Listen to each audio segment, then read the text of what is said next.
प्रस्तावना। नमस्कार। आज हम कक्षा 1 से 5 के निबंध शिक्षण पर कुछ चर्चा करेंगे। निबंध का अर्थ है अच्छी प्रकार से बंधा हुआ, अर्थात एक ऐसी गद्य रचना जो किसी विषय के क्रमबद्ध तर्कशील विचारों से रचित हो। निबंध एक रचनात्मक विधा है।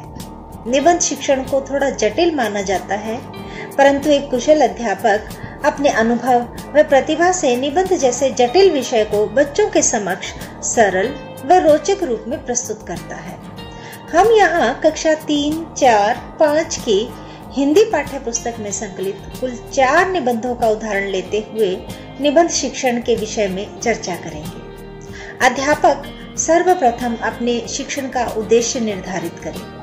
उद्देश्य: बच्चों के शब्द भंडार में वृद्धि, वाक्य रचना की क्षमता का विकास, भाव अभिव्यक्ति की क्षमता का विकास, माँ बोली को मातृभाषा से जोड़ना, मातृभाषा के शुद्ध उच्चारण में लेखन कौशल का विकास, शब्द, सूक्ति, मुहावरे व लोकोक्तियों का ज्ञान करवाना, विषय सामग्री को तार्किक क्रम से प्रस्तुत करने के कौशल में वृद्धि, बच्चों में रचना कौशल के विकास की वृद्धि।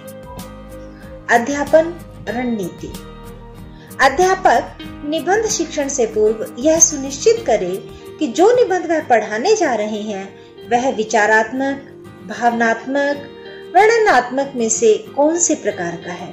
तत्पश्चात ही वे निर्णय कर पाएंगे कि यह निबंध शिक्षण रचनात्मकता के उद्देश्य से पढ़ाया जा रहा है या गहन पाठ के लिए। साथ ही शिक्षक यह भी तय कर ले कि निबंध के माध्यम से वह बच्चों को किन विशेष महत्वपूर्ण तथ्यों से जोड़ सकते हैं। कक्षा 1 से 5 तक के पाठ्यक्रम में 4 निबंध हैं। इठलाती बूंद वर्णनात्मक, हरियाली तीज वर्णनात्मक, तोको का देश वर्णनात्मक, हॉकी का जादूगर वर्णनात्मक। कक्षा में निबंध शिक्षण से पूर्व की तैयारी: अध्यापक कक्षा में निबंध शिक्षण से पूर्व विषय वस्तु से संबंधित 2 या 3 कविताएं या चित्र तैयार कर ले। यदि शामपट पर बच्चों की सहायता से विषय संबंधित कुछ बनवा लें या स्वयं बनाएं तो अति उत्तम है। कक्षा 3 से 5 में करीब 7 से 10 वर्ष के बच्चे रहते हैं। बच्चे इस उम्र में चित्रों को देखकर कल्पना के माध्यम से विषय वस्तु से आसानी से जुड़ जाते हैं।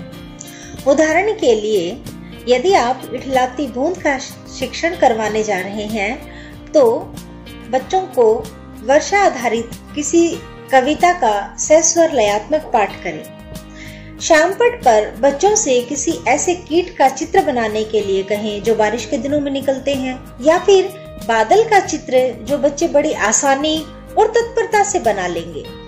अध्यापक स्वयं भी शामपट पर बूंद के वाष्पीकरण से लेकर बादल बनने, बूंद के रूप में पृथ्वी में समाने और वहां से पेड़ों की जड़ों के द्वारा फलों तक पहुंचने का चित्र आसानी से बना सकते हैं।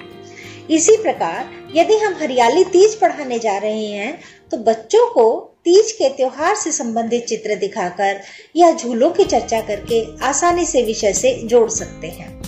बच्चों को उनकी माँ बोली से जोड़ते हुए कोथली लाने और भेजने की परंपरा की चर्चा करते हुए भी बच्चों को तीज के त्योहार से जोड़ा जा सकता है। हरियाली तीज पढ़ाते समय बच्चों द्वारा पूर्व पढ़े गए विषय इठलाती बूंद से भी हम बच्चों को जोड़ सकते हैं। रंग बिरंगे फूल किसे पसंद नहीं होते। बच्चों को सूरजमुखी के फूल के माध्यम से हम सूर्योदय से जोड़ते हुए तोको का देश निबंध से आसानी से जोड़ सकते हैं।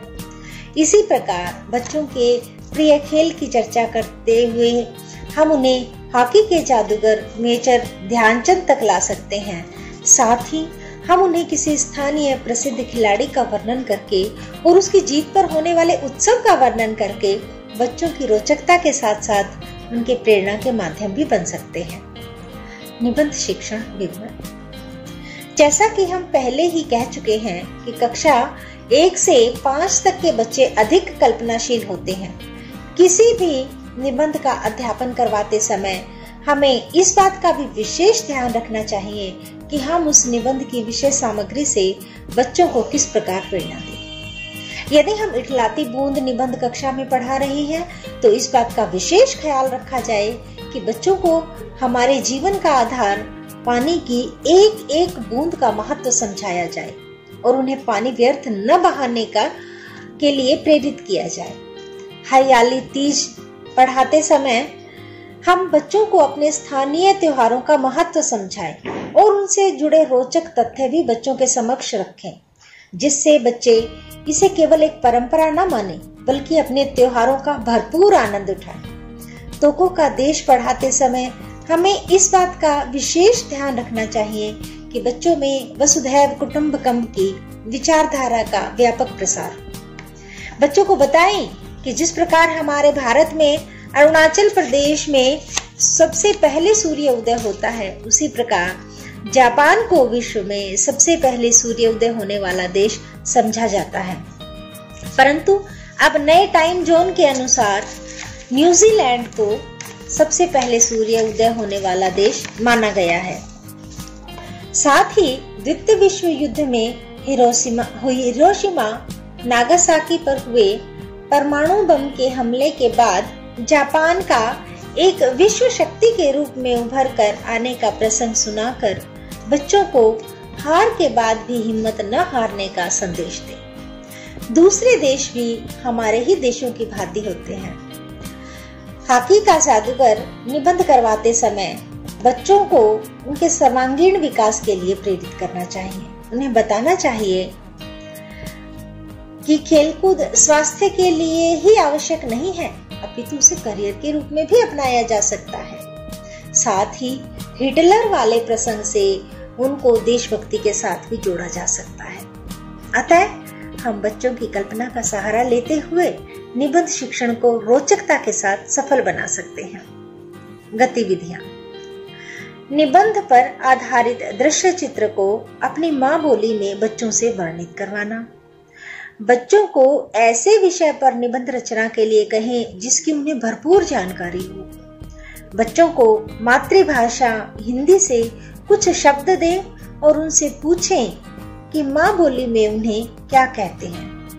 निबंध से संबंधित चित्र बनाने के लिए कहें या संबंधित जानकारी को अपने शब्दों में लिखने के लिए कहें। धन्यवाद।